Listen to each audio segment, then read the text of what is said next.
Prince Water in Senegal, a village called Guerrero.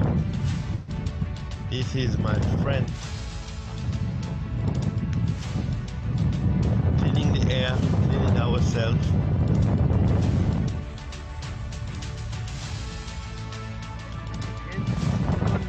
Byron. Thank you, we take care. Thank you very much, once again. Long life for you. Long life.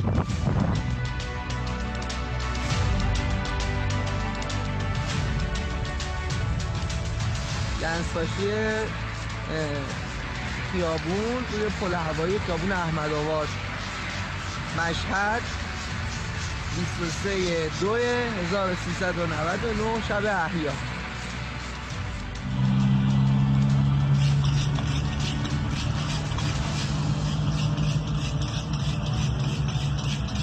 Estamos plasmatizando con el plasma de una copa navida todo lo que es el cajero automático por donde pase.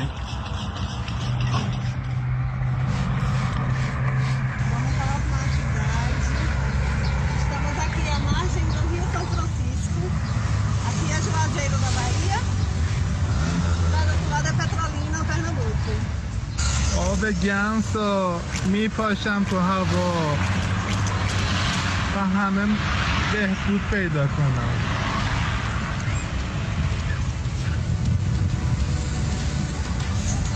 Borrifando aqui em Olinda. Olinda. Eu estou entre a cidade de Olinda e de Paulista. Vou até Goiânia, vou borrifar a estrada.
بارون زیبا و اینم اسپری گنز. الان قراره که با ماشین بریم توی خیابونا و یه عالمه از این اسپری گنز رو بریزیم توی خیابون به امید هرچه سریعتر خوب شدن و تموم شدن کرونا.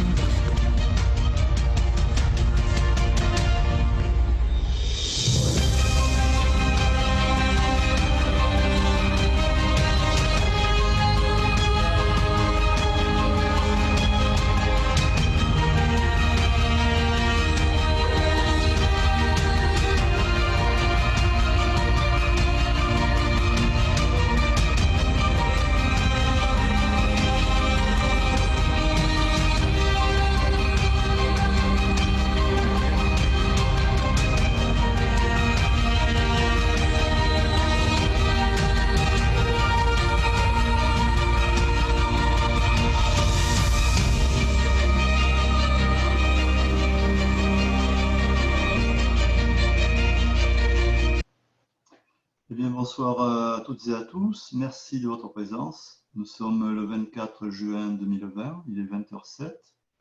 Et après cette belle vidéo qui montre l'activité, un petit bout de l'activité mondiale autour des coupes One Cup One Life, nous allons passer la parole à notre ami Aviram pour la suite. Avec grand plaisir. Aviram, c'est quand tu veux. Merci, Joël.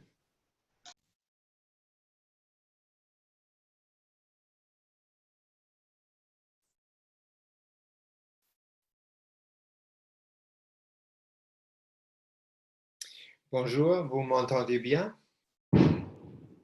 Oui, Très oui, bien. très bien. Très bien, super. Donc, je vous donne la bienvenue, la bienvenue à ce programme de partage de Knowledge Seeker numéro 333. Il y a beaucoup de bombas aujourd'hui, des feux d'artifice parce que c'est la Saint-Jean. Ici, San Juan en espagnol, ça veut dire Saint-Jean. Donc, et leur façon de célébrer whatever, anniversaire, les fêtes de l'église, les fêtes civiques, plus, toutes avec bombas. Donc, on est assiégé et il ne faut pas se faire déranger par ça parce que, heureusement, ils se font sauter par eux-mêmes. C'est juste une ambiance sonore inhabituelle, admettons.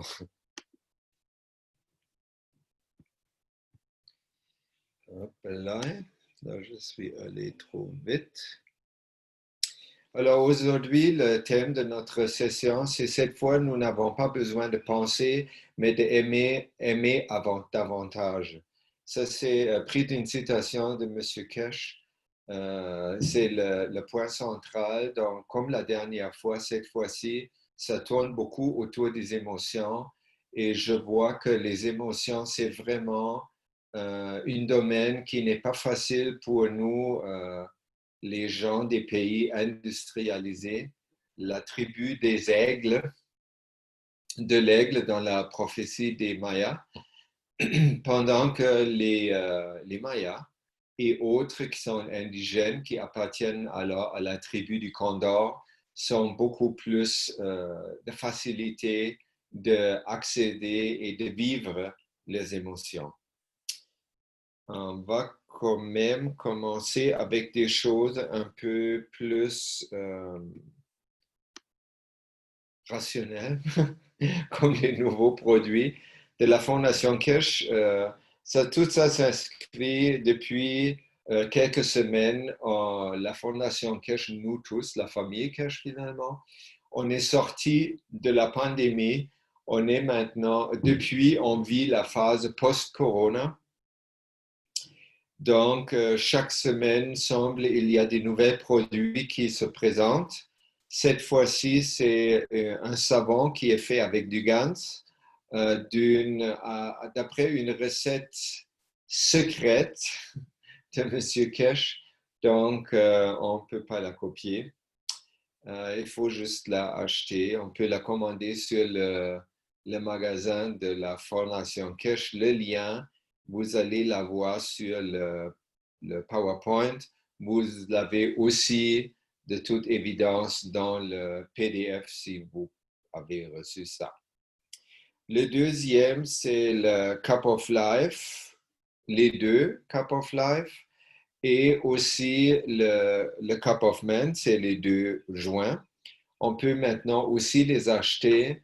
Je vous rappelle, c'est surtout pour les gens qui ne peuvent pas le faire eux-mêmes. Si vous avez la moindre possibilité et capacité de le faire, c'est très, très, très, très, très suggéré de le faire soi-même parce que cette One Cup, One Life, elle travaille pendant que vous le faites et après avec vous personnellement. Donc, quand on donne une coupe de vie à une One Cup, One Life ou une Cup of Man à quelqu'un, ça prend d'accompagner un peu ça pour... c'est comme si vous avez un enfant et vous laissez cet enfant être adopté par un ami qui ne peut pas avoir des enfants. Alors, à ce moment-là, il faut préparer un peu l'enfant et ça va donner un autre environnement. Et comme chez nous ici, j'ai fait un pour une Cup of Men pour Maria qui est handicapée avec les mains, donc elle ne peut pas le faire. Et là, on parle. Et cette Cup de vie, nous savons aussi que toutes les One Cup, One Life et les Cup of Men sont liés entre eux. Donc, vous pouvez c'est un réseau mondial que vous pouvez, ou nous pouvons utiliser pour modifier ou pour améliorer ou pour juste communiquer ou communier plutôt avec la COP. Ensuite, oui, on a, nous aussi, on a sprayé ça c'est l'entrée de notre domicile, peut-être temporaire, on ne sait pas. On est comme ici, on perd le temps, je perds la notion du temps. C'est très bon que j'ai un ordinateur qui me rappelle que mercredi, c'est le programme que je n'ai pas à manquer. Et autrement, nos amis au Québec et en Europe nous demandent mais vous n'avez pas envie de revenir? Franchement, pas tout à fait parce que le climat est très clément. Ici, on connaît de plus en plus de gens qui nous aident et nous aidons à eux. Ça va très bien. Et c'est encore comme ça qu'il y a relativement très peu d'infections du corona. J'ai trouvé hier une carte du Guatemala qui est divisée en départements. Ça s'appelle ici, les provinces s'appellent départements. Et le département de Solola, où nous habitons, avec deux autres départements voisins, c'est les trois régions qui sont le moins atteintes. Le plus atteint, de toute évidence, comme dans tous les pays, c'est la région de la capitale, Guatemala City, et l'autre est le département qui s'appelle San Marcos. C'est à côté de la frontière au Mexique. Et ça, c'est très infecté parce que les frontières ne peuvent pas être fermées vraiment. Les gens passent comme ils veulent. C'est possible. Et le Mexique est encore très haut dans la liste des nouvelles infections par jour. Donc, c'est pour ça la raison que ces deux régions sont plus atteintes. Je vais vous montrer j'ai fait, Basha, ma femme, elle m'a filmé. Je vais vous montrer la vidéo à la fin. Comme ça, vous avez tout le programme encadré des actions que nous tous faisons pour répandre la paix. Donc, cette activisme plasmatique, on peut l'appeler, elle est là pour créer un dôme de paix autour du monde. Donc, chacun et chacune est appelé de participer. On peut faire ça seul, on peut aussi faire ça avec ses amis ou sa famille. Et ça se passe chaque dimanche à 12 heures, Central European Time, ça c'est le temps de Paris, ou 18 heures. Parce que si on prend 12 heures, chez nous, c'est 2 heures le matin et c'est un peu tôt. En plus, on ne peut pas le faire dimanche. J'ai sorti un peu de chez nous, mais tous les dimanches, ici à Guatemala, on a un couvre-feu. On n'a pas le droit de sortir du tout. C'est de samedi à 6 heures le soir jusqu'au lundi à 5 heures le matin. Donc là, on le fait quand même un peu, mais je fais mon arrosage plutôt dans la semaine où c'est légal de le faire. En fait, M. Kesh a ajouté dans un message séparé que quand on spray le GANS, on prend soin de laisser un peu de vrai GANS dans le plasma liquide pour que ce qu'on arrose reste un peu. Parce que vous savez qu'une fois que le plasma liquide, qui est juste de l'eau sans particules de GANS, la vie d'efficacité de ce plasma liquide est beaucoup moindre que s'il y a des particules de GANS dedans. Donc, on arrose avec des particules de GANS et on prend soin aussi de ne pas arroser les gens et les animaux directement avec cette soupe qui contient du GANS. Et c'est fait, il a réitéré ça pour équilibrer deux choses. Les champs de la planète qui est en train de se guérir de nos malfaits. Honnêtement, il faut assumer ça. Et deuxièmement, ça apporte aussi des compréhensions équilibrées, il disait, autour du monde, c'est-à-dire ce arrosage ou cette création du dôme autour du monde va faire que nous comprenons plus facilement. Ça ne veut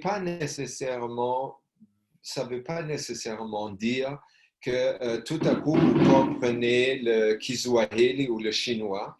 Ça veut juste dire quand nous on communique sur le niveau de l'âme, on peut accéder plus facilement et plus directement chaque fois on arrose plus et on crée plus ce dôme de la paix. Et n'oubliez pas l'ingrédient le plus important de ce sprayage, de ce activisme plasmique, c'est notre investissement avec notre souhait et nos émotions. Donc, on peut utiliser la formule, dit-on, la meilleure formule. Je donne librement de mon âme par ce plasma liquide à toutes les âmes qui existent. Prenez ce que vous avez besoin, je suis présent. Et après, vous faites votre tour et vous faites ça comme un enfant, avec cette innocence et cet engouement qui est très facile à produire pour les enfants. Et si on se rappelle pour nous aussi. Ah, d'ailleurs, vous pouvez envoyer les vidéos si vous avez fait un petit clip. C'est bon de faire des clips comme 1 minute et demie et les envoyer au Telegram du groupe brésilien parce que eux, les Brésiliens, ils ramassent toutes les vidéos pour faire comme un banc de vidéos ou pour faire des capsules qui vont être montrées plus tard dans les Knowledge Seeker Workshops et les programmes d'éducation de la Fondation Kesh publique. Ensuite, on se lance toute droite dans la domaine des émotions. Les 2 prochaines fois ou 3 fois, on a déjà fait un bon chemin pour apprendre pourquoi et comment c'est vraiment important de s'occuper des émotions pour atteindre notre âme. Atteindre notre âme, ce n'est pas un truc qu'on fait en buvant juste du GANS comme ça ou du plasma liquide. Ce n'est pas non plus, on se met un magrafe à côté et c'est un changement que nous avons besoin de faire. Sinon, si le dôme de la paix est tellement intense que toute l'humanité se réveille un beau matin et tout le monde a changé pour vivre complètement selon le principe universel. Nous sommes ici pour rendre service. Si ça se fait du jour au lendemain, tant mieux. Pour le moment, ça n'a pas l'air, ou en tout cas pas pour moi. Je ne me suis pas encore réveillé complètement de l'autre bord de l'univers, admettons. Et ainsi, je crois que c'est une bonne idée d'apprendre le plus qu'on peut pour nous faciliter et pour faciliter nos amis et nos familles la transition vers la baie verte, vers un monde vraiment post-corona. L'image que je vous ai mis la deuxième fois, c'est une image qu'on a utilisée la dernière fois. Ça montre comment quand nos émotions, nous sommes plutôt inconscients, ça fait que les émotions ou les événements, ils vont agir comme un déclencheur. Ils vont par la suite déclencher des émotions qui ne sont pas conscientes et ils sont jumelés avec des jugements. Et après, ça aboutit presque toujours dans une réaction automatique, comme un robot. Tandis que si on arrive à mettre notre attention plus vers notre intérieur, de vivre plus, ne pas avec notre mental, d'évaluer et de juger, mais de s'occuper d'être toujours en contact avec ce que je ressens. À ce moment, nos émotions restent beaucoup moins inconscientes et j'ai la possibilité, ils ne sont pas liés nécessairement avec des jugements non plus, et j'ai la possibilité de ne pas réagir automatiquement. C'est-à-dire, je peux après, ça ne veut pas dire que je ne répondrai pas, on peut répondre, mais je vais quand même utiliser un espace entre le déclencheur et mon moment présent. Et je vais me mettre dans cet espace pour prendre le temps de savoir qu'est-ce qui se passe en réalité et comment je répondrai consciemment à ce que je vois à l'extérieur. Donc ça, c'est toute une autre façon. Dans la première barre grise, là en haut, c'est le mode extérieur qui nous rend un automate, qui correspond à carrément à un esclavage émotionnel. La séquence en bas, la séquence rose, c'est on n'est pas un automate, mais on tâche on fait des efforts, entre guillemets, pour être humain. Et ça, ce travail-là, ça représente une libération émotionnelle. Dans ce contexte, la notion de libération émotionnelle, elle est prise d'une technique que Marshall Rosenberg a découvert et développée. Il est maintenant dans le domaine invisible déjà, mais il y a plein de groupes partout dans le monde qui promouvoient et où on peut aussi apprendre sur YouTube et en lisant des livres, la communication non violente. Donc, cette communication non violente nous met précisément au point, quand vous regardez l'image, le point B. Donc, le point A, c'est notre attention est prise par un événement à l'extérieur. Dans la phase B, dans l'automatisme, elle est tout de suite, cette perception est tout de suite liée à un jugement. Dans la phase rose, on arrête, on fait une pause et on pose quelques questions que je vais vous transmettre. Donc, qu'est-ce qui arrive normalement? Il y a un déclencheur à l'extérieur. Ce déclencheur arrive dans notre système par notre perception. Ça peut être les sens, ça peut être les yeux, ça peut être les oreilles, ça peut même être le nez ou ça peut être juste énergétique, le senti. Et là, on pourrait si on laisse ça être et on ne s'investit pas avec sa conscience, ça devient un déclencheur qui déclenche automatiquement notre réaction qui est la plupart du temps basée sur la colère. Tandis que dans l'autre façon, la façon de la communication non violente, on met une pause, on ne réagit pas tout de suite et on essaie de trouver une façon comment rester dans les émotions du moment présent et non les émotions de mémoire. Un déclencheur reproduit toujours des émotions enregistrées déjà. C'est ça son travail comme déclencheur.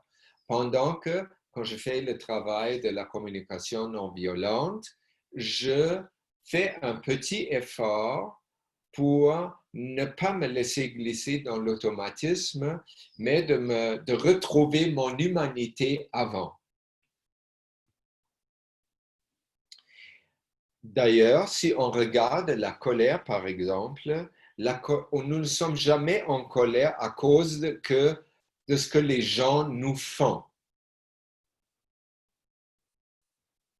Et je vais vous prouver que c'est comme ça, si vous ne le savez pas déjà. La cause de la colère ne se trouve pas dans l'action des autres. La cause de la colère se trouve plutôt dans notre pensée qui blâme les autres pour quelque chose ou qui juge les autres pour leur action. Leur action, ça appartient à eux. Ils font leur action. Si même ça m'atteint, j'ai des choix comment je peux interpréter ça. Si je laisse libre cours à mon jugement, je vais essayer je vais mobiliser la colère et la colère va m'amener à punir cette personne parce qu'elle fait des choses qui sont jugées mal dans ma vie. Et là, quand on est punitif avec les gens, on se diminue grandement la chance d'être entendu et de se comprendre. Et qu'est-ce qu'on fait au bout de la ligne? On perpétue le cercle de la violence. Donc, comment la communication non violente, c'est pas difficile. Il y a beaucoup de même écoles primaires. Je connais quelques aux États-Unis qui pratiquent la communication non violente et les enfants sont très, très rapides à comprendre comment l'utiliser. Donc, on commence avec une observation. Cette observation, on la suit et on voit, elle produit des émotions ou des sentiments. Quand les émotions sont positives, ça veut dire, ça indique que cette émotion correspond à un besoin qui était comblé par l'observation que j'ai faite. Si le sentiment ou l'émotion est négatif, ça indique qu'un besoin que j'ai n'est pas comblé. Et alors, ça ressemble un peu à ce qu'on a discuté dans les sessions auparavant, le GPS intérieur. Les émotions négatives nous indiquent qu'on est loin de l'âme et les émotions positives nous indiquent qu'on est proche de l'âme. Sur le niveau des émotions, on va pas cette fois-ci, mais dans la prochaine session, on va parler je vais vous expliquer plus le lien entre nos besoins et le GPS intérieur. Parce qu'avec le conditionnement religieux que beaucoup d'entre nous peuvent avoir, de suivre ces besoins, c'est très souvent mêlé avec la culpabilité avec l'égoïsme, avec des jugements comme ça. Mais en vérité, si on regarde vraiment la nature de nos besoins ou souhaits, elle est très, très clairement liée à notre âme. Parce que c'est une des façons comment notre âme va nous faire évoluer. Sur ça, on détaille un peu plus tard. Ensuite, si je vois que mes besoins ne sont pas comblés, je peux faire une requête. Ici, c'est dit demande. Une demande, ça peut être directif. Alors, si je prends un exemple, par exemple, je vis dans ma maison avec ma famille et mon fils ou ma femme rentre dans mon bureau sans frapper et me dit toujours, je cherche ça, où c'est ça? Ou tu peux me dire où tu n'as pas encore fait ça. Alors là, je fais l'observation, tu es rentré sans frapper. Le sentiment, l'émotion qui ça me fait vivre, c'est je me sens heurté dans mon... Je peux être en colère, mais je me sens dérangé parce que mon besoin de privauté, mon besoin d'avoir un espace à moi n'est pas comblé. Quand je dis ça comme ça, au lieu de dire jugement, « Hey, frappe avant de rentrer, hein? » Là, dans ce ton de voix, est-ce que tu es rude comme ça? Tu ne sais pas qu'on peut demander l'entrée avant de rentrer, hein? Ou je ne vaux rien pour toi? Tu es chez toi, ici dans mon bureau, chez toi? Si on dit des choses comme ça, l'autre va tout de suite rentrer dans un mode défensif et va retalier et l'agression fait le ping-pong. Tandis que quand je dis, quand tu rentres comme ça, je me sens dérangé parce que je ne peux pas suivre ma pensée que j'étais en train de faire et j'ai besoin d'un espace privé. Pour ça, j'ai fermé la porte. Donc, et après, on peut faire une demande. La demande, ce n'est pas comme la prochaine fois tu frappes, OK? Ça, c'est encore violent.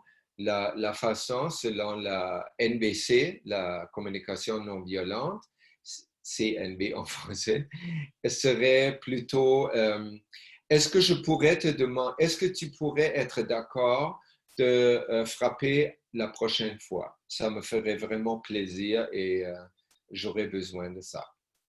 Là, on laisse à l'autre la possibilité de dire « Mais oui, bien sûr, ça va. Je ne savais pas que c'était une intrusion comme ça. » Ou il peut dire « Non, si j'ai quelque chose d'urgent comme maintenant, le chien se faisait écraser par une voiture devant notre maison, je ne peux pas attendre que c'est trop émotif. » Et là, tout le monde comprend aussi. Mais ça laisse quand même la liberté à l'autre. Et le plus important, je me rends compte de mes émotions. Et ça, c'est le truc le plus important.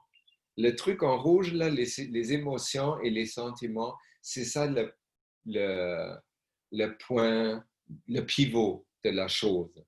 Parce que si c'est automatique, là, et je réagis tout de suite avec la colère, ou je le mets dehors, je claque la porte derrière. Quand je fais ça, je sais pas, je peux pas savoir mon besoin. Je peux juste accéder à cette colère automatique.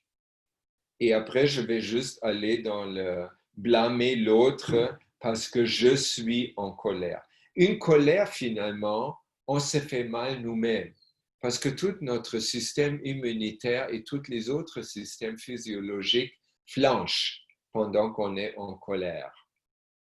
C'est-à-dire, en étant en colère, on se fait mal. Quand je me mets en colère à cause d'une action de quelqu'un d'autre, ça veut dire je me fais mal par le biais de quelqu'un d'autre. En fait, ce n'est pas l'autre qui le fait, c'est parce que je lui assigne la responsabilité de ma colère. Donc, lui, je me fais mal par lui. Et ça, ce n'est pas respectueux et ça, ce n'est pas responsable non plus, parce que la seule personne qui est responsable de ma propre vie, c'est moi-même. Voilà. Ça, c'est le monsieur Marshall Rosenberg. Et souvent, il joue avec deux mannequins. Un, c'est à droite, c'est le chacal, le jackal, et à gauche, c'est la girafe. La girafe, elle parle le langage de la communication non violente, tandis que le jackal, il va parler le langage de l'automate en colère. Si vous voulez apprendre, je crois, je le réapprends actuellement. C'est une très, très bonne façon parce que ça fait nous toujours penser à notre émotion et c'est vraiment la porte vers notre âme. Donc, c'est très, très important et c'est une bonne technique qui est développée par quelqu'un qui provient d'une culture comme la nôtre, pays industrialisé. Donc, on le comprend très rapidement. Le YouTube est plein, même avec des audiobooks, avec des sessions d'enseignement de Marshall Rosenberg, sous-titrées ou synchronisées en français, avec plein d'exemples comment les gens travaillent avec ça et on peut aussi s'acheter un livre et le lire. C'est très bon, souvent, quand vous êtes en relation soit familiale ou de couple, il y a beaucoup d'habitudes, on appelle ça peut-être des systèmes relationnels qui travaillent à notre désavantage, qu'on a rodé pendant 30 ans et on se blesse mutuellement sans le vouloir, c'est complètement automatique. Et une fois on fait ce travail de communication non violente, ça ouvre vraiment les yeux et on voit, wow, c'est si facile de voir, de vraiment écouter le besoin de l'autre personne. D'ailleurs, on n'écoute justement pas ce que les gens nous disent, on écoute qu'est-ce que les gens nous montrent, qu'est-ce qu'ils ressentent. Marshall Rosenberg, il appelle ça ce qui est vivant dans la personne, nous-mêmes et l'autre. Quand on a un conflit, on regarde qu'est-ce qui est vivant et on ne regarde pas les mots, parce que souvent les mots comprennent des jugements et des blâmes et tout ça, et ça nous amène trop facilement dans la guerre. Jeudi passé, M. Kesh a apporté un très beau exemple ou une métaphore de notre travail avec ou vers notre âme. Il a dit que ça fonctionne comme une leçon de conduite. Donc, dans une leçon de conduite, on a 3 composants. Le premier composant, c'est l'enseignant de comment conduire une voiture. Il représente le soleil, il représente l'âme. Ensuite, on a le corps physique qui est la voiture. Il y a lié à ça la partie environnement qui est le trafic dans lequel on apprend à conduire. Et le troisième composant, c'est notre âme de la forme physique, notre personnalité ou notre mental, comment on peut l'appeler, le moi. Ça, c'est celui qui apprend à conduire. Donc, qu'est-ce qui arrive?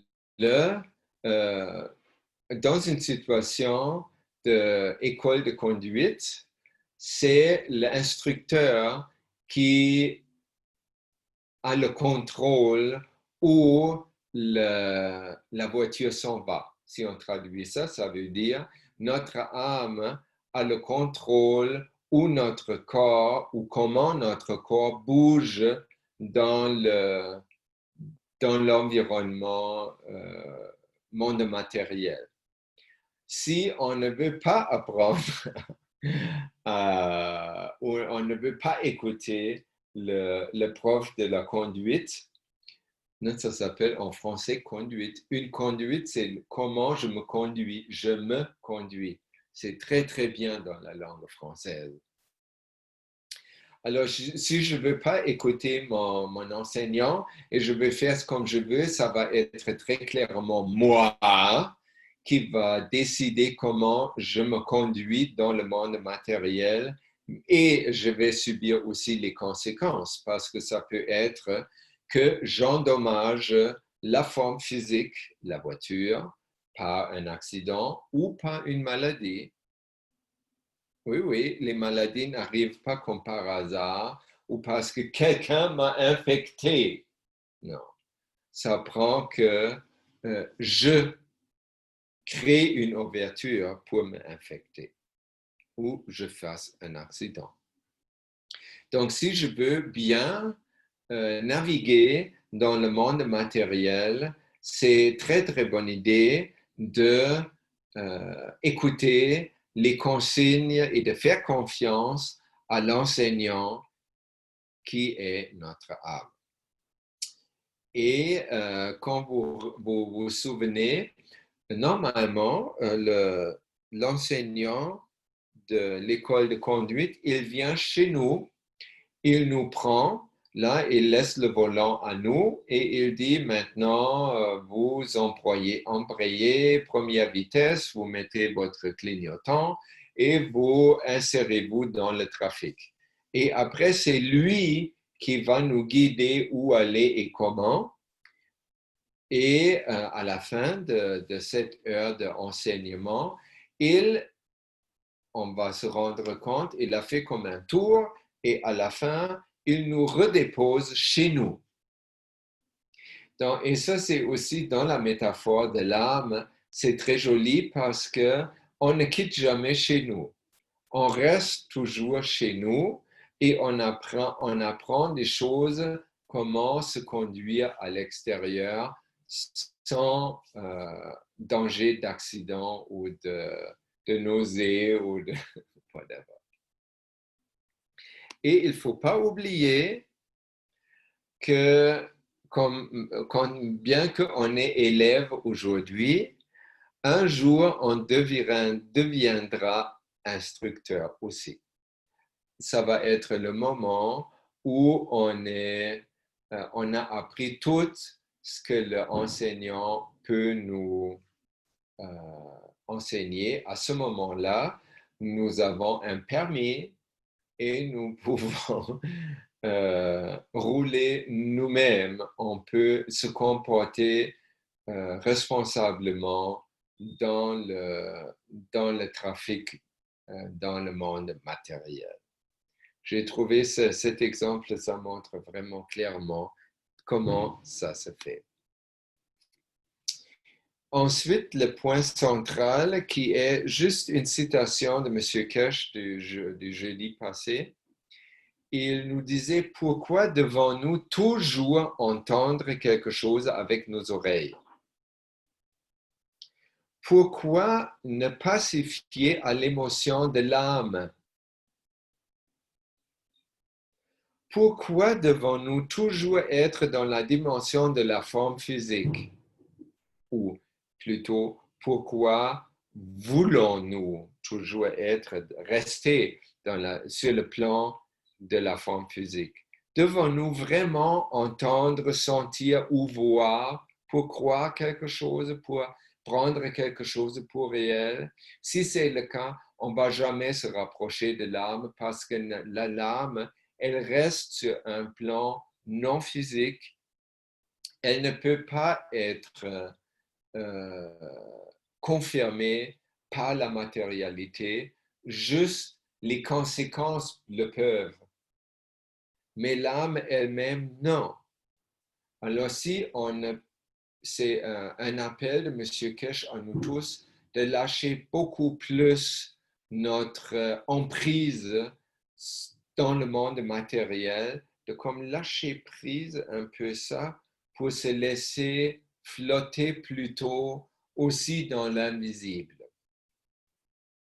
Et peut-être, il continue, peut-être à l'heure actuelle, nous n'avons pas autant besoin de penser. J'adore ça. Mais nous devons aimer davantage et c'est ainsi que nous comprendrons comment élever l'âme. Ça, pour moi, c'est, comment je dirais ça, c'est enfin, il l'a dit clairement. Ça m'a tellement assuré et tellement renforcé ce que je pense et ce que je ressens que toutes les choses, quand les questions des knowledge seekers arrivent, oui, la coupe de vie, comment j'utilise la cup of man pour créer la paix? Comment, quel gans faudrait prendre pour être plus proche de mon âme? C'est quoi le gans de l'âme? Hein? Que ça veut dire, je veux le prendre comme une pilule ou une technologie. Tandis que ce qu'il dit clairement, c'est même pas par la compréhension. Sauf, il faut comprendre comment aimer. Il faut réapprendre comment aimer. Vous vous rappelez la dernière fois, on a beaucoup parlé de ça. Et la prochaine fois, on va encore une fois beaucoup parler de ça. Donc, c'est l'aimer qui est l'apprentissage d'aimer. Ça passe peut-être par la tête un peu, mais ça va plutôt utiliser les facultés d'intuition et les facultés émotives que rationnelles. Le rationnel va juste être utilisé que notre mental peut suivre. Alors comme ça, ce domaine de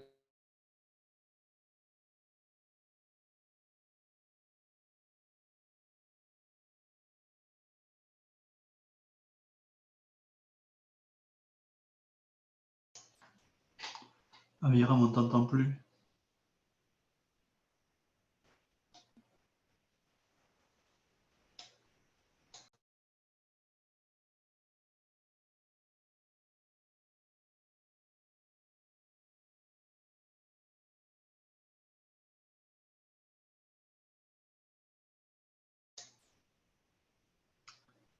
Aviram, tu es avec nous?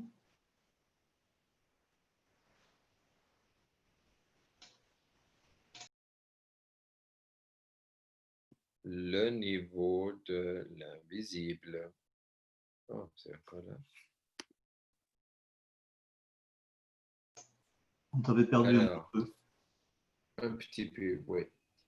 Donc, à ce moment-là, quand je peux, pour apprendre la confiance, parce que le mental chez nous est quand même l'organe le plus fort, pour le pacifier ou pour le faire collaborer avec nous, on le prend plutôt par la main, on ne le viole pas, on ne dit pas, OK, la rationalité, c'est fini maintenant, on va aller dans l'inconnu complètement. Et non, on ne fait pas ça. On est doux, on est aimable, on va prendre notre mental à la main et on va prendre les enseignements de M. Kesh et autres pour aider à notre mental de comprendre et de faire confiance que oui, il peut aller avec nous dans un domaine où il n'y a pas de point de repère matériel. Il va avoir d'autres points de repère qui sont émotionnels, comme les bons sentiments, les mauvais sentiments avec le GPS. Et là, si notre mental a déjà compris ça, il peut venir avec nous. Et quand il vient avec nous, nous sommes plus alignés avec toutes les trois parties de nous et on peut faire plus de chemin au lieu de traîner un mental qui veut saboter ou qui veut dire toujours non et freiner parce qu'il ne juste comprend pas.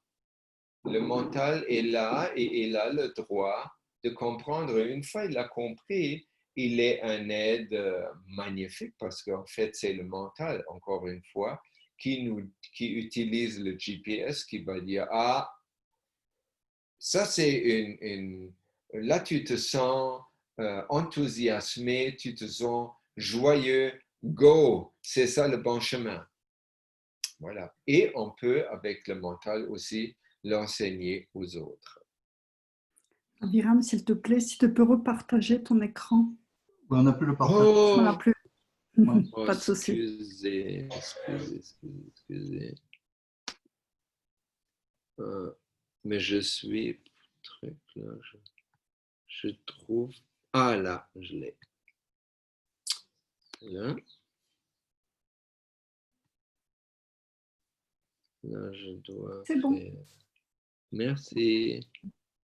From the current slide. Voilà. Ah, bien de me dire parce que je ne le vois pas dans l'écran si je suis visible ou pas. Alors, j'étais dans le domaine comme du invisible. Pas de souci. Vous n'avez pas eu peur. Vous m'avez averti et j'ai comme réagi bien. J'ai trouvé le bon bouton. Ensuite, M. Kesh a beaucoup parlé de la condition humaine. Et ça un peu lié avec, avant, il n'appelait pas ça la condition humaine, il parlait plus de, il faut savoir comment nous sommes créés et comment l'univers est créé. Une fois on sait ça, on comprend comment nous fonctionnons.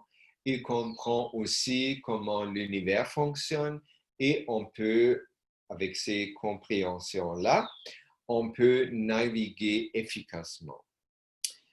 Donc, notre existence actuelle, elle est déterminée par plusieurs coordonnées, on peut dire. Le premier image à gauche, ça nous montre notre galaxie. Et dans notre galaxie, dans notre univers, vous avez une flèche qui nous pointe où nous sommes.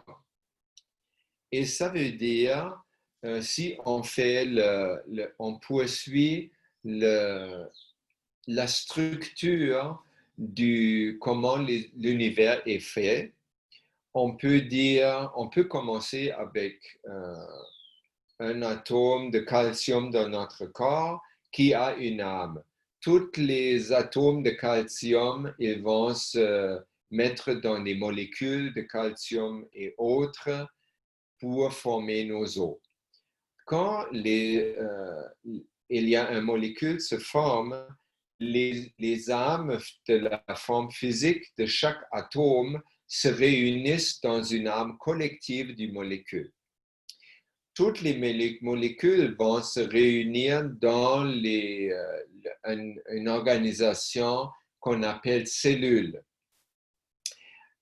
Dans cette cellule, toutes les âmes de la forme physique de chaque molécule se regroupent dans une âme collective de la cellule. Toutes les cellules se regroupent dans les organes et forment ainsi l'âme de la forme physique de l'organe ou l'âme collectif de l'organe. Tous les organes et les parties de notre corps donnent cette âme de la forme physique qui est de un, la forme physique de toutes les parties, comme le collectif de tout ça, mais ça crée aussi une entité nouvelle qui est une nouvelle forme qui est appelée l'âme de la forme physique ou le mental. Et la deuxième image nous montre la même position, mais en interaction. Ça, c'est une image qui montre un système d'interdépendance complexe. Oui, hein? Et ça, c'est aussi complexe que l'univers. Donc, nous, en tant que corps et âme, nous sommes par comment nous sommes créés, nous sommes en interaction avec toutes les autres âmes pareilles comme nous, les autres humains, les autres êtres vivants, les plantes, les animaux, les êtres non visibles comme nos frères et sœurs de la communauté universelle et toutes sortes d'autres plasmas ou âmes qui existent et qui font partie de notre environnement. Et avec tout ça, on interagit. Ça ne veut pas seulement dire qu'on subit leur intervention ou leur mouvement, mais chaque mouvement que nous faisons va changer la configuration, subtilement ou pas, de tout l'univers. Alors, dans le sens que nous sommes sur le chemin d'élever notre âme, on avait toujours pris une position définitive dans le système hypercomplexe de l'univers, comme on voit là. Et maintenant, en élevant notre âme, c'est un mouvement plus drastique que les mouvements physiques peuvent être. Donc, ça change beaucoup tout l'univers. Donc, après, quand le moment arrivé où toute l'humanité a atteint chacun et en collectivité, nous avons atteint notre âme, à ce moment-là, l'univers n'est plus le même non plus. Et ça veut dire aussi que tout le monde animal, le monde des plantes, la météo, tous les minéraux et tous les champs magnétiques gravitationnels, whatever, vont aussi avoir passé par un changement, comme nous aussi. C'est ça, interrelation. C'est toujours on donne, on reçoit. It's always give and take. On donne, on reçoit. On n'est jamais isolé et on ne peut pas prétendre qu'on puisse faire des choses qui n'ont aucun effet. C'est complètement impossible. C'est juste selon la force que nous avons acquérie à un moment donné. Si je suis très inconscient, je peux être très fort avec mes bombasses. Je peux faire beaucoup de bruit, mais j'ai très peu d'influence sur le changement de l'environnement. Une bombe, comme un pétard, ça pète une fois, ça va choquer un chien ou un petit enfant, ça va pleurer ou hurler, mais la plupart du temps, les gens sont tellement habitués à ça, ça n'a aucun effet. Tandis que si je développe ma conscience, si je développe ma proximité à mon âme, le plus que je suis proche de mon âme, le plus de pouvoir a tout ce que je fais. Surtout et avant tout mes souhaits, parce que c'est ça le domaine où nous allons travailler. Mais il y a un autre, parce que nous avons une forme physique. Nous avons choisi, tous, vous et moi, on a choisi de s'incarner dans un corps physique. Donc, on est un produit d'une lignée, on appelle.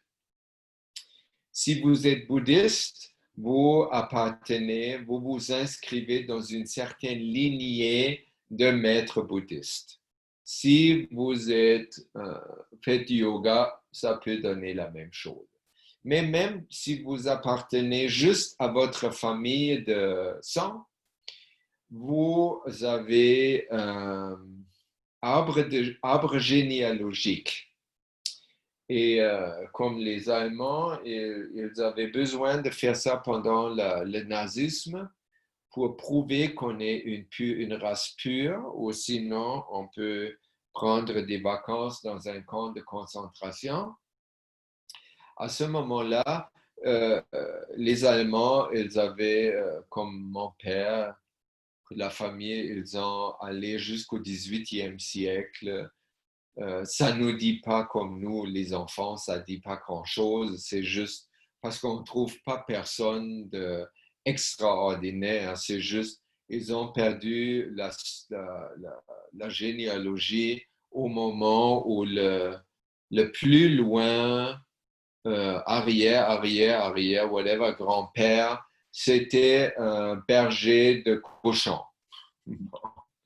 Après ça, parce qu'à l'époque, il n'y avait pas de papier, on n'avait aucun indice de où on vient.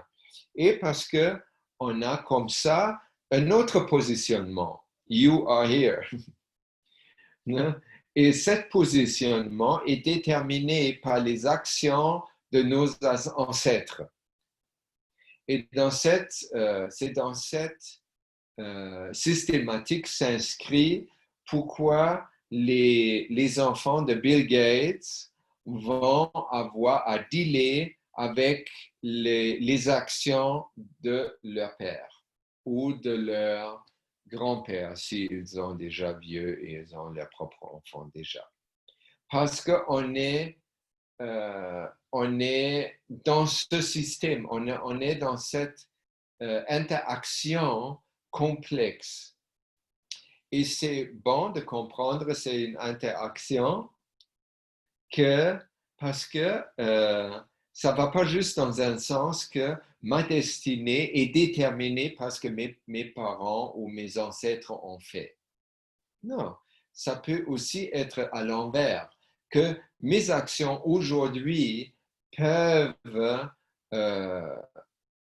rendre le pardon si, admettons, mes ancêtres ont fait quelque chose de très moche, mes actions, mes bonnes actions peuvent contribuer à pardonner les ancêtres, même que eux, ils peuvent pardonner à eux-mêmes cela. Parce que n'oublions jamais que même Bill Gates, Adolf Hitler, Mussolini, Genghis Khan, whoever, il n'y a personne qui fait des choses parce qu'il est méchant. Ça n'existe pas. Tout le monde peut faire des choses méchantes parce qu'il ne sait pas comment faire autrement. Comme Bill Gates peut-être ou Donald Trump. Il est sous le pantoufle de son papa.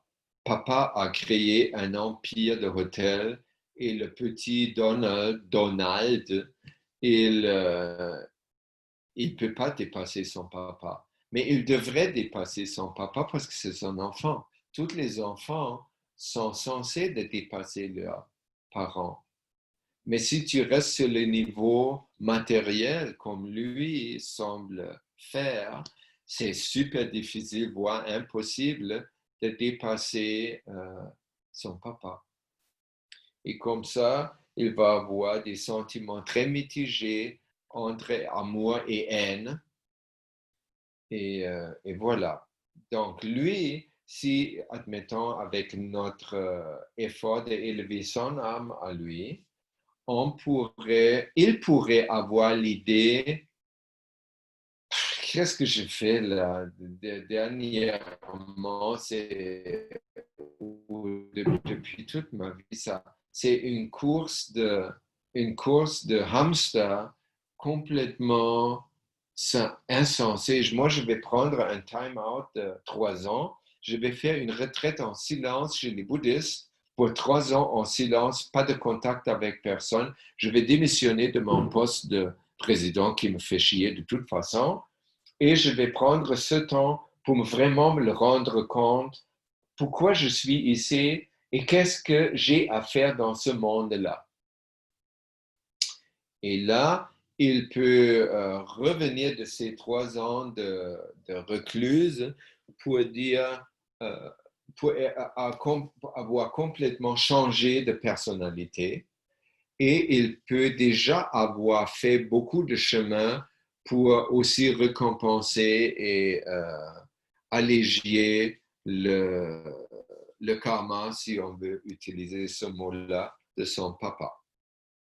Donc, ça va aussi dans les deux sens. C'est toujours interaction, c'est toujours donner et recevoir. Dans cette situation, notre positionnement, juste le fait qu'on occupe une position, il y a un positionnement qui est basé sur cette interaction. C'est toujours en mouvement, n'oublions pas. On occupe un certain positionnement, ça peut nous faire penser que ça nous donne aussi une responsabilité parce que la position dans l'arbre généalogique, que notre position dans l'univers, on n'est pas là comme parce qu'il n'y avait pas d'autre place. Et ce n'est pas comme un stationnement pour voiture non fonctionnelle. Ce n'est pas ça, ça n'existe pas. Juste avoir une certaine position, ça nous dit on est là pour quelque chose. Si je reprends l'exemple de Donald, maintenant il est président des États-Unis. Ça, c'est pas très payant en essence, c'est très payant matériellement peut-être, mais essentiellement pas payant du tout. Alors, à ce moment-là, il a un rôle à jouer qu'il joue. Et c'est probablement en large partie inconscient. De l'autre côté, s'il se réveille, il pourrait, à la limite, s'il se réveille comme aujourd'hui, il ne prend pas 3 ans de reclus, il dort, il se réveille et pof, il a changé. À ce moment-là, il peut même garder son positionnement sur le plan matériel, mais toute sa structure, son énergie, son impact va changer. Donc là, il peut assumer beaucoup plus de responsabilités au lieu que maintenant de dire le corona est importé par les Mexicains. La guerre, c'est les Iraniens qui nous forcent d'être en guerre tout le temps. C'est blâmer et jugement. Et c'est refuser la responsabilité. Non, là, il peut dire de moi, mes chers Américains, de moi, vous n'allez plus entendre le mot guerre. Parce que j'ai profondément compris que les seuls initiateurs de guerre, depuis même inclus la Deuxième Guerre mondiale, je ne suis pas sûr pour la première, je pense, mais pas sûr, mais la Deuxième Guerre, à partir de là, je suis sûr que nous sommes les instigateurs de guerre. Et j'aime pas ça. Donc, je vais mettre tout mon effort pour démilitariser les États-Unis. J'ai même pensé à défaire les États-Unis. Cette union, elle est artificielle, croyez-moi, et j'aimerais plus que s'il y a une union, ça peut se faire avec l'union de tous les êtres comme mes frères en Iran qui me proposent depuis des mois d'irradier le corona aux États-Unis et je ne pouvais pas les écouter parce que j'ai écouté les mauvaises personnes seulement. Et je n'ai pas pris ma responsabilité comme président de vraiment prendre au sérieux et consacrer ma vie au service de mes citoyens. Non, j'ai pensé le contraire. Je pensais que les citoyens devraient être au service de moi. Et là, j'ai compris, c'est pas ça. Donc, ma responsabilité chez Américain a augmenté drastiquement, la vôtre aussi, mais ça fait pour le moment, je vais moins vous achaler et je vais moins vous forcer dans les positions que vous ne voulez pas être. Je vais être très transparent avec vous et ça peut être que je serai assassiné demain, ça serait le prix à payer. Oh, qu'est-ce que je dis là? Non, je ne crois pas. Franchement, je ne crois pas que je vais être assassiné parce que, et même si, si c'est le cas, je n'ai pas tout à fait compris. Si j'ai tout à fait compris et je suis vraiment sur le bon chemin, il ne va pas avoir assassinat. Et je vais vous aimer et vous allez m'aimer pour le premier président des États-Unis qui est en office par amour, parce que les citoyens l'aiment et pas parce qu'il est un grand politicien ou un grand militaire ou un grand con. Alors, ce que j'ai appris ici, sur d'autres niveaux, ici, c'est-à-dire à San Juan de la Laguna, Guatemala, je suis arrivé ici parce que dernièrement, je me disais quand j'étais au Québec, au Canada, je suis maintenant déjà 20 ans ici, je comprends comment ça fonctionne ici et c'est un peu pas de défi pour moi.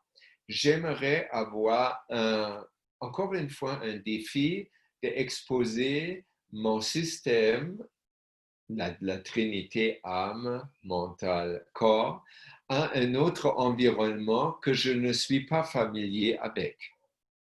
Et mon âme a dit, yes, on va l'envoyer, on ne va pas le faire retourner de Guatemala. Et voilà, c'est arrivé. Et ici, je pense ça parce que quand on est dans un système comme dans la complexité de l'univers ou dans un arbre généalogique, et on reste inconscient, l'inconscience est beaucoup maintenue si on ne quitte jamais la zone de confort, c'est-à-dire la zone du confort. C'est-à-dire si je reste toujours dans la situation du connu. Je suis né en France, je reste en France. Je vais mourir en France. J'ai peut-être vu des choses passer, mais je ne me suis jamais exposé à une autre culture. J'ai voyagé, mais j'étais touriste. J'ai fait un petit tour. Je ne me suis pas exposé. Et j'ai vu ça dans les gens ici à Guatemala aussi. Comme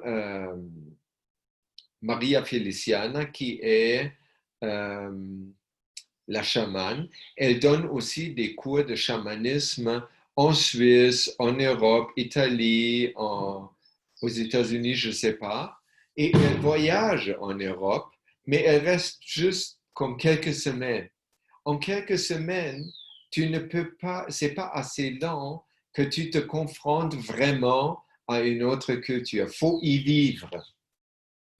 Et une autre femme, une amie à nous qui s'appelle Elena Urban, qui vient de la même famille d'ailleurs, elle a vécu 4 ans avec son mari allemand.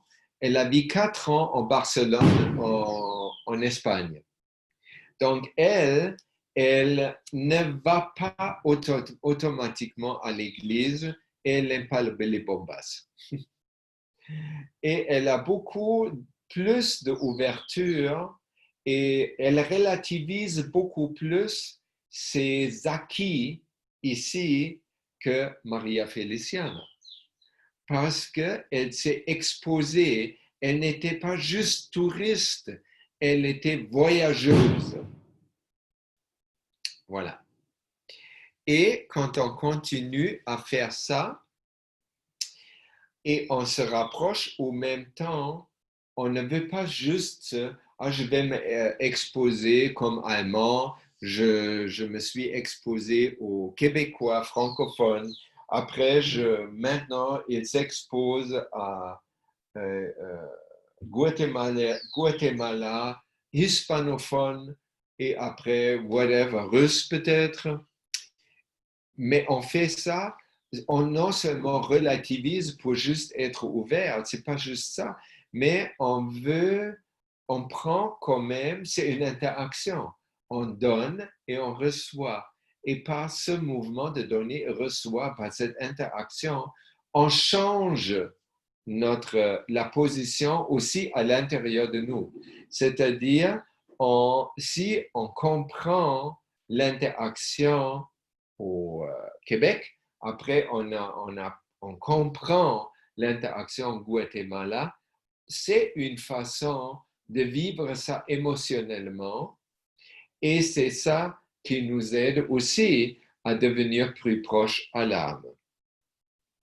Et quand on arrive à ça, ça veut dire que notre position, qui est expliquée beaucoup par M. Kesh, notre position dans l'univers, elle devient, par les explications de la science du plasma et M. Kesh, plus conscient.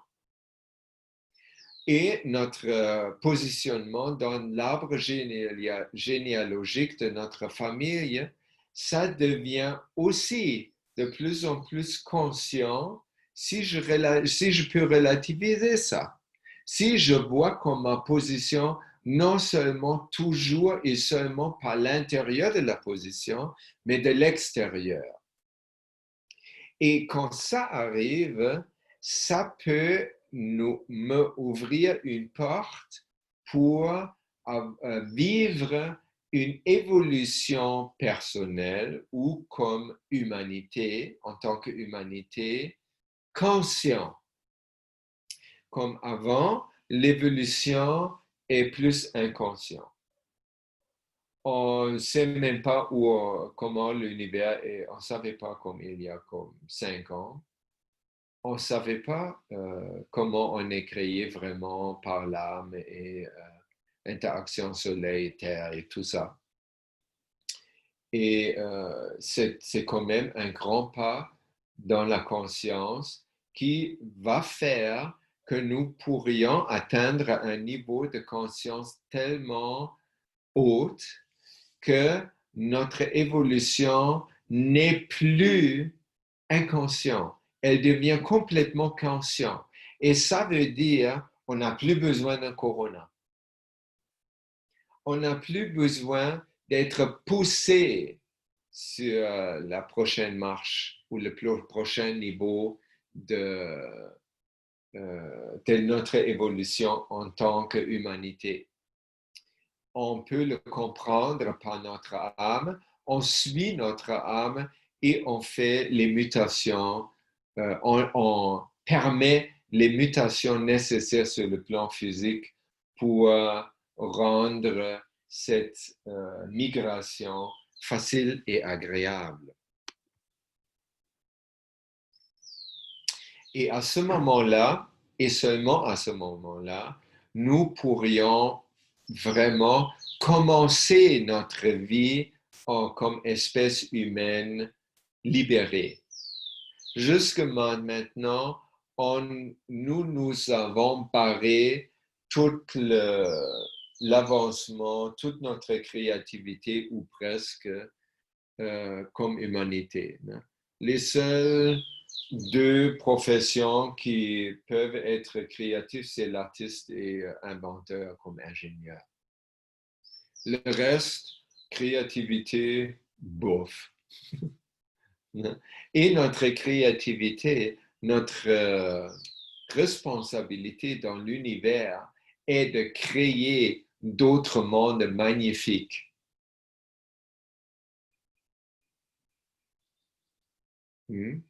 Et ça, c'est vraiment seulement compréhensible d'abord comme notre responsabilité, le moment où notre conscience est tellement éveillée qu'on vit sur ce plan-là.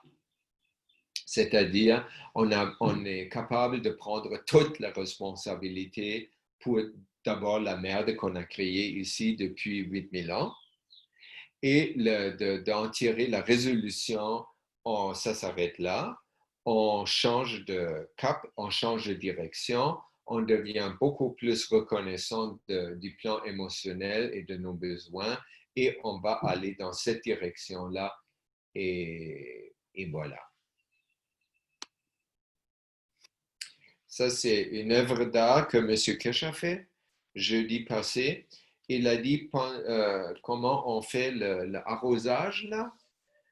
Il a dit quand vous allez, ceux entre nous qui travaillent déjà assez longtemps avec le plasma liquide et le GANS, nous guérissons, nous traitons beaucoup de conditions physiques, c'est-à-dire maladies, par le plasma, par les champs magnétiques qui sont créés par l'application des patchs sur le corps.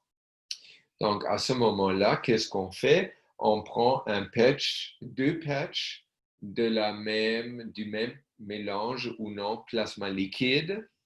On les fabrique dans 2 concentrations ou diluants particulières, une 100%, l'autre ça peut être une goutte ou 50%, whatever, dépendamment qu'est-ce qu'on veut faire.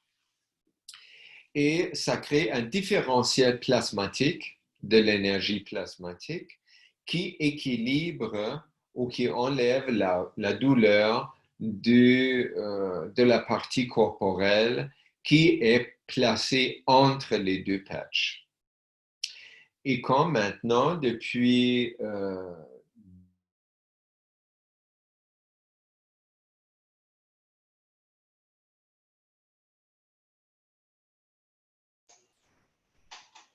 Aviram, on ne t'entend plus.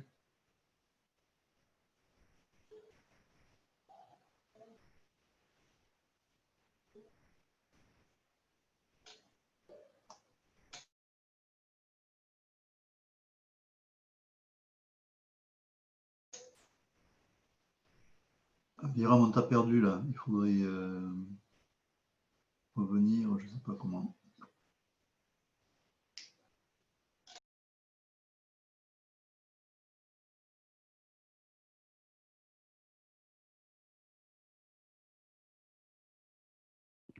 On recommence. Là, je vais share screen. Il ne reste pas grand-chose. Je suis là. Est-ce que c'est là?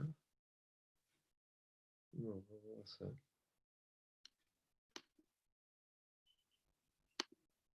Ouais. Vous voyez? Ouais, c'est OK. OK. Alors, à ce moment-là, on fait les patchs pour la planétaire et ça nous enseigne aussi la bonne façon comment j'enlève mon âme individuelle. C'est pas que moi, un personnage exceptionnel qui est tellement spirituel, j'élève mon âme et après je vais comme partager mon surplus et je vais aider les autres par ma générosité de lever leurs âmes. Ça marche pas comme ça. Ça marche plutôt comme je suis un uluberlu comme tout le monde, je travaille pour élever l'âme de toute l'humanité et quand l'âme de toute l'humanité est élevée, mon âme par le même biais va être élevée aussi. Et comme drôle que c'est, ça correspond à un exemple que Bouddha a donné. Il a donné comme une image qu'il est au seuil du paradis, nirvana. Il a un pied dans le paradis et l'autre pied sur terre. Et il a dit, je ne bouge pas. Je ne bouge pas jusqu'à la dernière personne le dernier être, pas seulement humain, le dernier être m'a passé dans le paradis. À ce moment-là, je vais prendre mon dernier pied qui est encore sur la terre, et voilà.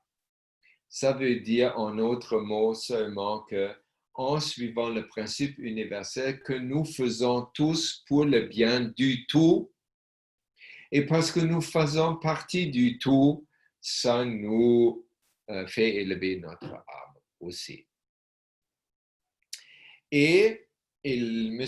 Kesh a dit une chose aussi dans le contexte que j'ai entendu avant seulement d'Anastasia.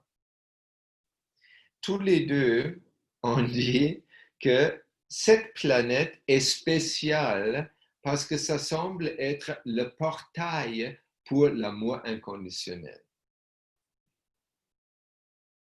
Donc, nous ici, on est les porteurs de l'amour inconditionnel. Et par ce fait même, en nous, on porte le plus grand cadeau que la communauté universelle s'attend de notre part, l'amour. Et souvent, on n'est pas conscient. Donc, pour ça, on va apprendre encore beaucoup plus sur l'amour la prochaine émission. Parce que si c'est notre plus grand cadeau que je porte en moi et je ne suis pas conscient, c'est comme super moche. Ça serait beaucoup mieux si je suis vraiment conscient et je mets en évidence ce qui est le plus important. Et ce n'est pas la pensée, c'est l'amour.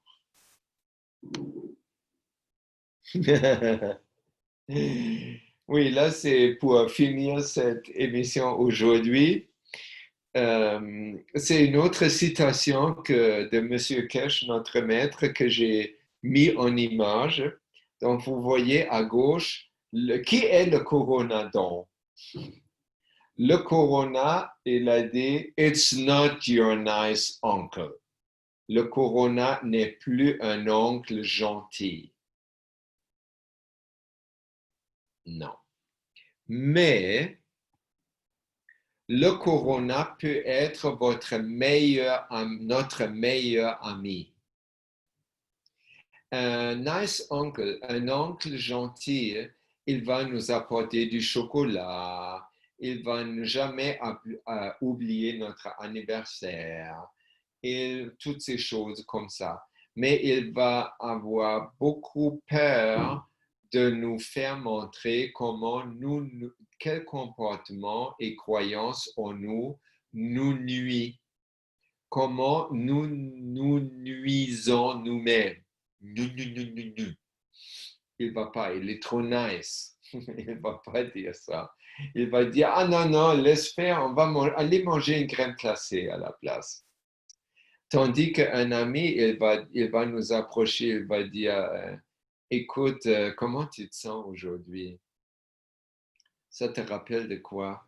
Ça te rappelle quoi? C'est pas la première fois que tu sens ça. C'est quoi? C'est quel besoin qui est pas comblé depuis 30 ans? Depuis que je te connais. Hein?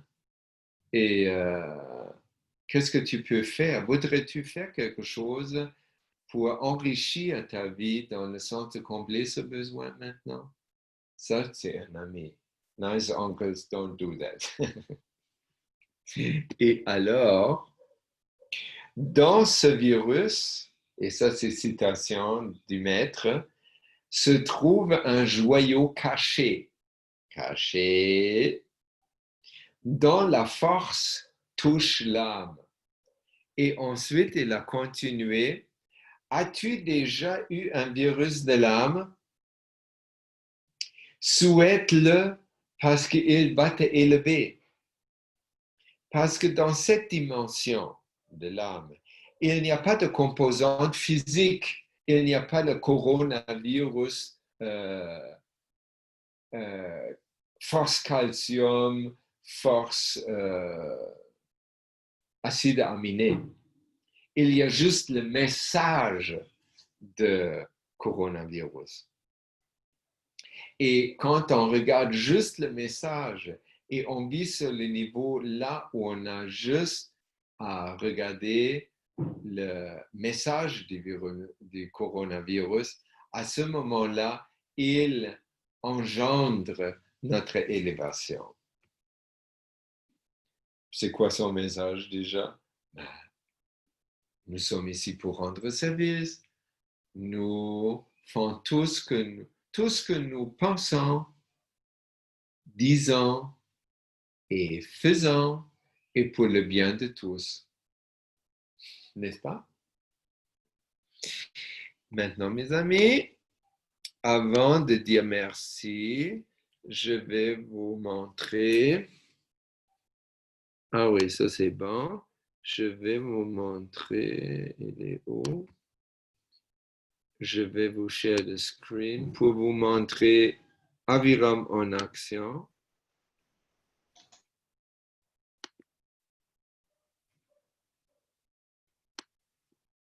Pourquoi ça? J'ai dit je vais et je le... Ah, il faut la démarrer. Vous le voyez? Oui, oui. Très bien. Ça, c'est où on habite. Ça, c'est la porte d'entrée de El Nuevo Sol. Opela. Et j'ai fait un canistre avec le KFSSI parce que c'est une idée d'où ça vient. Et ça, c'est notre magnifique jardin. Et vous voyez, j'ai juste des petites culottes, soi-disant, pieds nus. Et c'est ça mon habit de tous les jours. Sauf si je vais au village, et de toute évidence. Mais je suis tellement content ici de vivre ça. Alors, vous avez vu, c'est pas très long. Vous pouvez faire ça, c'est une demi-minute. C'est complètement assez. Comme ça, vous ne donnez pas beaucoup plus de travail aux autres non plus. Voilà, je vous ai partagé tout ce que je savais aujourd'hui. J'ai déjà commencé la prochaine session. Alors maintenant, le microphone est à vous si vous voulez partager ou savoir autre chose.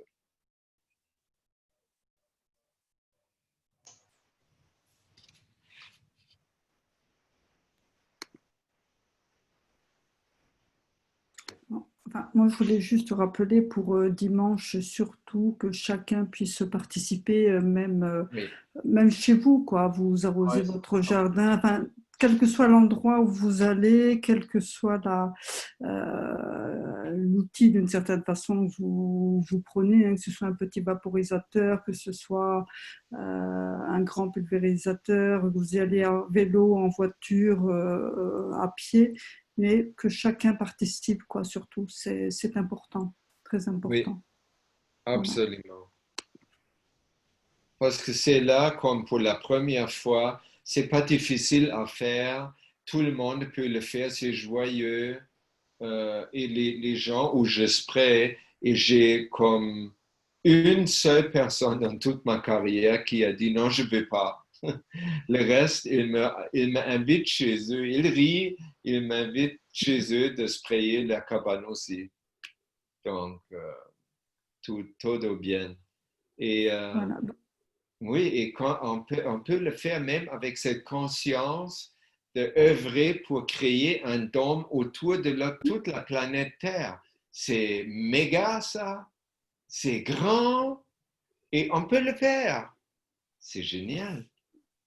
Il y a beaucoup de monde qui est impliqué là, hein. C'est incroyable. Hein.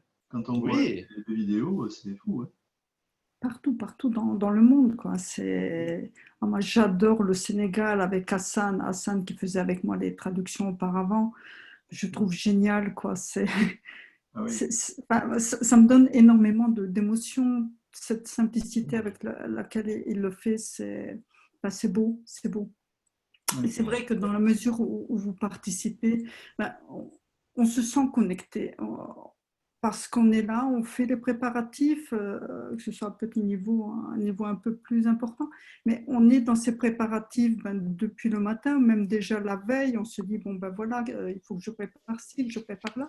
Donc déjà, on est dans cette pensée tournée vers la paix, et cette connexion, elle est là, et puis au moment précis, que ce soit à midi ou à 18h, ou à midi et à 18h, pour ceux qui peuvent le faire aux deux horaires, on est tous connectés vers le même objectif, cet objectif de paix, cet objectif d'élévation de la planète, élévation de l'humanité. Et tout ça fait que l'ensemble de nos pensées tournées vers cette paix, ça a un impact énorme, énorme, énorme, énorme. Et en plus, ben oui, on a la communauté universelle qui est présente, qui est là aussi pour essayer de nous aider à œuvrer dans ce sens. Voilà, il faut y aller, quoi. Même à petit niveau, hein, vous prenez un petit vaporisateur et vous faites ça chez vous, mais avec cette pensée tournée vers la paix. Et voilà, c'est vraiment une très très belle action qui se fait tous les dimanches et qui s'arrêtera le jour où le grand bond sera fait. Voilà. Donc merci à tous ceux qui participent et qui envoient des photos, des vidéos. C'est magnifique. Moi je trouve ça vraiment génial et plein d'émotions, plein d'émotions ressenties partout dans le monde, et c'est beau, très beau. Merci, Monsieur Kesh, pour ce qu'il nous offre. Et merci à tous nos Knowledge Seekers qui participent à ça. C'est super. Merci Sylviane pour ta motivation aussi. Je sais que tu as boosté tout le monde, c'était super. Hein. Ah oui. C'est bien. Non, mais on est là pour ça. On est là pour créer ce mouvement qui est planétaire et au-delà. Donc, il faut y être, il faut être dedans. Il ne faut pas rester à l'extérieur. Il faut vraiment être totalement impliqué dans ce qui est en train de se faire. C'est magique. C'est magique. Ouais. C'est magique surtout quand on saisit, quand on est dans cette conscience de ce qui est en train de se mettre en place. Joël, tu l'as dit aussi dernièrement sur Facebook, mais c'est vrai que c'est magique. On est là, on vit quelque chose qui est fabuleux et et il y aura d'autres choses aussi derrière. Donc soyez tous présents, soyez dedans, surtout. C'est beau. Absolument. Et puis même au quotidien, hein, il faut penser à tout ça. Hein, c'est très important. Hein. Il n'y a pas la date du dimanche est très importante, mais je pense qu'au quotidien, il faut aussi réfléchir à tout ça et puis avancer. Ah oui, tout à fait. Tout à fait. Mais après, plus on est dedans, plus au quotidien, à chaque instant de notre vie, on est là, on sait, oui, on est soit avec nos gants, soit avec nos traductions, soit faire ci, mais il faut vraiment que dans tout échange que l'on peut avoir dans notre quotidien, il faut que cette compréhension soit là. Oui. Voilà, cette compréhension, ces échanges qui doivent se faire au travers de champs magnétiques gravitationnels. Maintenant, on a la compréhension, on a la connaissance en pratiquement toutes choses. Bon, chacun avec notre position, avec une compréhension qui est plus ou moins affûtée, mais on a cette compréhension, donc à tout moment, à tout instant de notre vie, il faut répondre au présent, et voilà, tout à fait. Donc merci à tous pour cette participation, pour être présent. Alors nous, déjà, je rappelle à ceux qui me suivent que demain soir, il y a le cours, c'est pour les débutants. Et puis samedi, alors je croise les doigts, je touche du bois, je fais plein de trucs pour que ça marche. On a enfin des médecins qui vont assister à une de nos informations publiques pour justement parler de tout ça. Voilà. Alors on a réussi, c'est Daniel qui a réussi l'exploit de les faire venir. J'espère que ça va marcher. Voilà. Super. Ouais. Je vous raconterai la suite. Non, mais c'est bien. Voilà, chacun à son niveau essaie de bouger des portes et puis voilà, les grands moments arrivent. Donc soyons présents.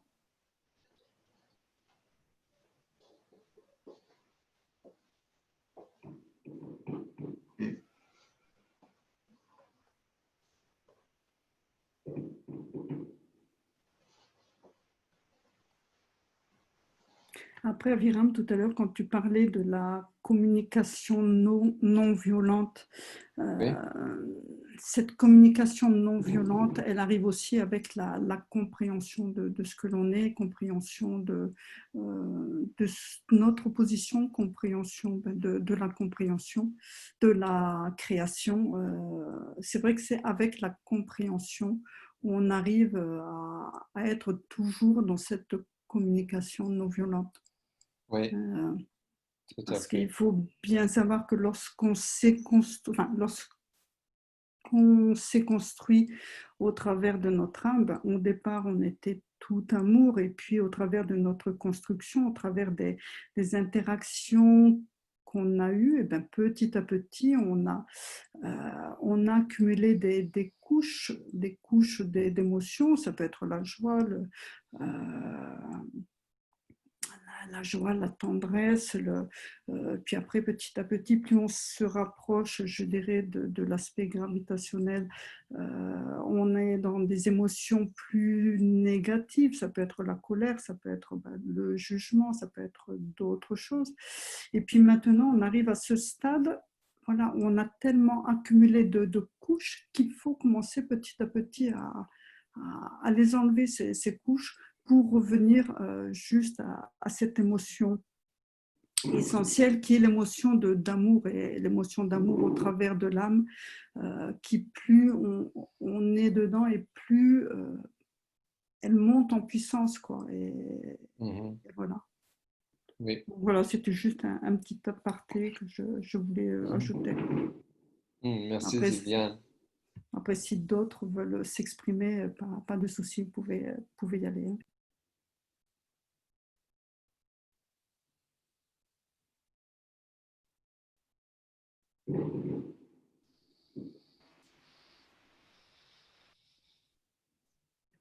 Oui, comme disait Gandhi, hein, c'est ce que précise Hélène, soyez le changement que vous voulez dans le monde.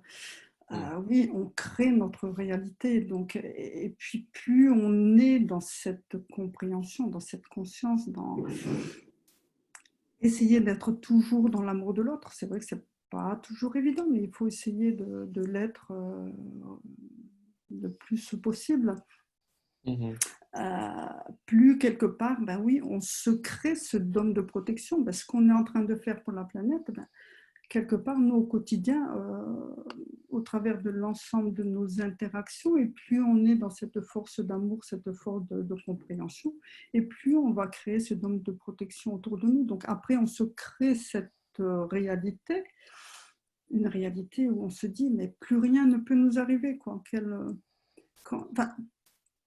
Aujourd'hui, je me dis, toujours merci Monsieur Kesh, parce que grâce à lui, nous évoluons à une vitesse phénoménale. Mais je dis qu'à un moment donné, quand vous voyez des gens qui sont dans des problèmes et vous vous dites, mais non, il n'y a pas de problème. Regardez, interagissez de façon toujours positive et vous verrez qu'aucun problème n'existe. Ce sont que des choses que l'on se crée parce que on est dans ce manque de compréhension. Mais quand vous comprenez votre position, quand vous comprenez ce que vous êtes, quand vous essayez à chaque fois d'interagir, ben oui, toujours, hein, le champ magnétique gravitationnel, vous agissez en connaissance de cause, mais après, il n'y a plus de problème, il n'y a plus, non, il n'y a plus. Parce qu'au départ, quand on n'est pas dans la compréhension, ben oui, pour nous faire aller sur le droit chemin, eh ben, on va recevoir des petites claques. Et puis, si on ne comprend toujours pas, ben là, non, mais c'est un peu comme ça, quoi. On va avoir des événements dans notre vie qui vont faire, parce qu'on n'est pas sur ce chemin vers lequel on a décidé initialement d'être, on va se détourner un peu, parce que soit des mauvaises rencontres, soit parce que on choisit une certaine facilité. On va recevoir une première claque qui va dire attention, là tu te détournes un peu, il faut revenir sur cette ligne droite vers laquelle tu dois aller. On va continuer un petit peu, on va de nouveau bifurquer. Là, ça va être une petite claque un peu plus sévère, un événement. Et ces différents événements qui arrivent dans notre vie, si à un moment donné, on les analyse et puis on arrive à comprendre pourquoi ils sont là, après, tout devient tellement facile. Tout devient tellement facile. La vie est facile. Puis la vie est tellement belle, quoi. Regardez autour de vous, la nature, les oiseaux, tout est beau. Tout est beau. Donc, et créer cette réalité autour de vous, c'est magnifique. C'est magnifique.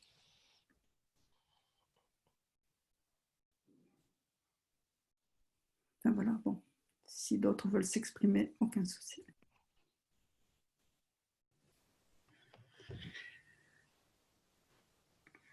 Merci Sylviane. J'adhère 100% à ce que tu viens de dire. Non, non, je me doute. Je me doute. Après, si tu peux rajouter d'autres choses, aucun souci. Non, non, il n'y a rien à rajouter parce que finalement, ce sont nos expériences qui doivent nous faire comprendre les choses, comme tu le dis. Hein. D'abord une petite claque, après une plus grande. Et puis, si on n'a pas encore compris, mais il y en aura encore une plus grande. Et puis, on est responsable à 100% de ce qui nous arrive. C'est jamais les autres. Jamais. Tout à fait. Voilà, c'est tout ce que je peux dire, oui. Parce qu'il y a des gens qui vont se plaindre sur leur sort en disant ben oui, c'est la faute d'un tel, oui, faute à pas de chance, faute. Mais non. Il y a toujours une raison à toute chose. Et quand on la comprend, une fois qu'on a compris, c'est que du bonheur derrière, quoi. Que du bonheur. Petit à petit. Voilà. Oui, petit à petit. Il faut quelques claques avant d'arriver à totalement comprendre. C'est vrai, c'est vrai.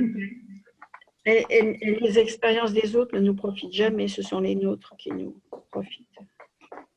Tout à fait. Merci Sylviane, merci Aviram, merci Hélène, merci tout le monde. Et merci à toi de travailler beaucoup aussi, Daniel. Merci à tous et à Aviram, c'est vraiment un plaisir et je ris toute seule en écoutant. Tu as beaucoup d'humour, c'est plaisant. Oui, c'est vrai.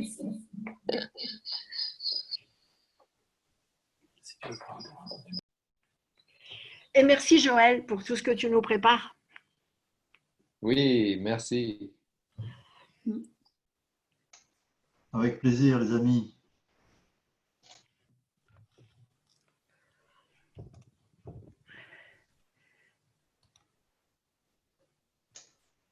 Bon, ben, je pense qu'on va se dire au revoir. Si, au revoir à tous. Oui. On a du mal à se séparer ce soir. Hein. C'est chouette. C'est l'effet du dôme qui commence à... Ah oui, oui, ça marche bien. Oui, et ça va aller en puissance, ça va monter en puissance. Ouais. Vous verrez dans quelques temps. Ouais. Tout à fait. En fait, ce qui compte, ce n'est pas forcément le nombre, c'est la détermination du petit nombre actif. Absolument. Et puis surtout, voilà, il faut essayer de faire en sorte que ce soit l'âme qui parle, quoi. Et voilà. Parfois, il n'y a pas de doute. Voilà, essayer de ne pas se laisser encombrer par ce qui est à côté et puis laisser parler son âme. Et puis après, voilà, on ressent qu'il y a une certaine atmosphère, une certaine ambiance. Regardez pour ceux qui parlent éventuellement l'espagnol, vous avez les teachings aussi du Brésil, teachings portugais qui sont magnifiques. Personnellement, j'adore.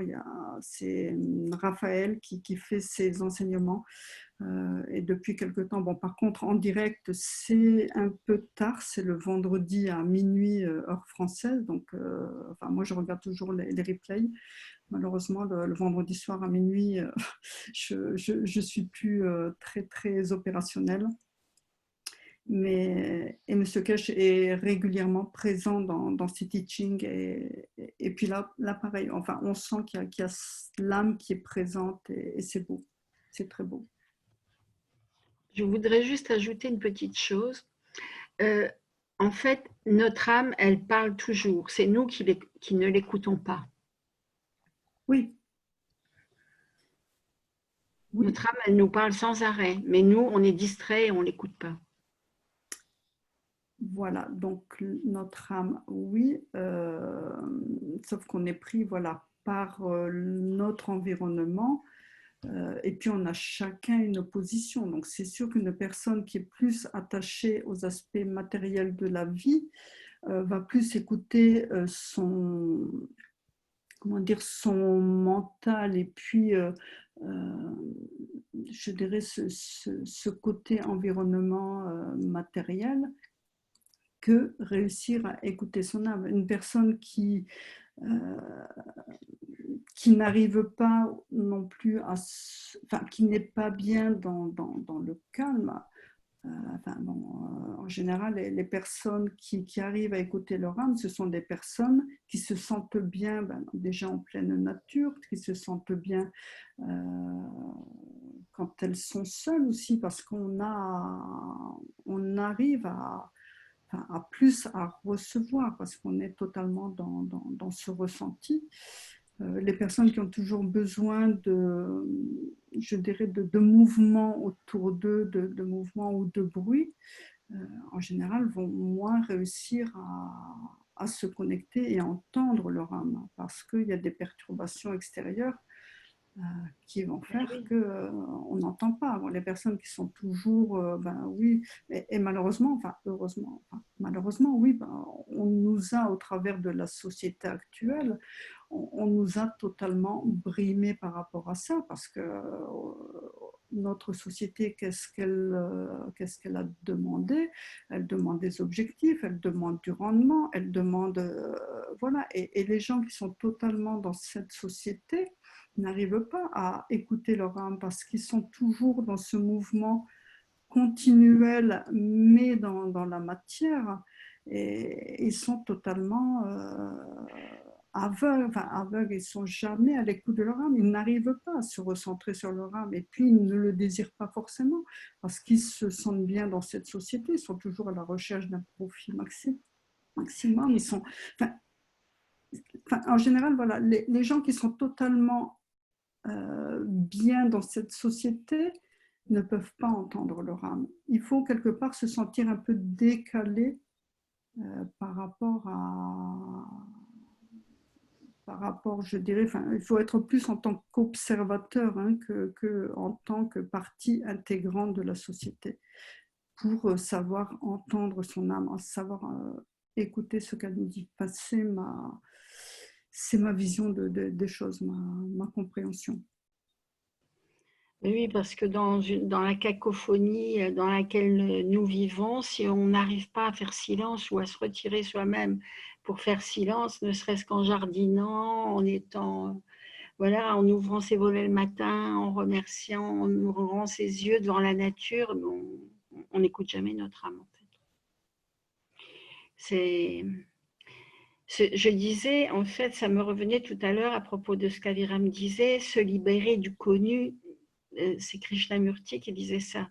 Si on ne se libère pas du connu, on ne peut pas être ouvert à autre chose. Donc, les événements passent devant nous, mais on n'est pas capable de les appréhender, de les intégrer, de les faire nôtres. Et pour changer ce que fait Aviram, j'ai trouvé ça assez formidable. Le Canada, maintenant, c'est un autre endroit. Et là, vraiment, ça permet de connaître de l'intérieur. Et pour connaître de l'intérieur, il faut presque faire table rase du reste pour s'intégrer à toutes les nouveautés, pour en fait engranger des nouveautés en nous, en connaissance, en n'importe quoi, en amour, en relationnel. Il faut de la place. Et la place, c'est quand on se libère, il faut la libérer. C'est ma vision des choses. Il faut se détacher. Je crois qu'Aviram a un problème de connexion, non? Tu dois rendre... Non. Non, il y a 2 interruptions maintenant, ça va. Parce que j'ai vu un petit message là. Ouais. Bon, moi, je vais prendre congé de tout le monde avec un grand, grand merci à tous. Oui, merci. Merci à et Vera. bonne nuit. Allez, merci à tous. Et bonne nuit. Et n'oubliez pas dimanche. Et puis demain soir, bien sûr. Avec, demain soir, oui, avec Joël, bien sûr. Oui. Allez, bonne nuit. Allez, à demain. Merci. Ciao, ciao. Salut.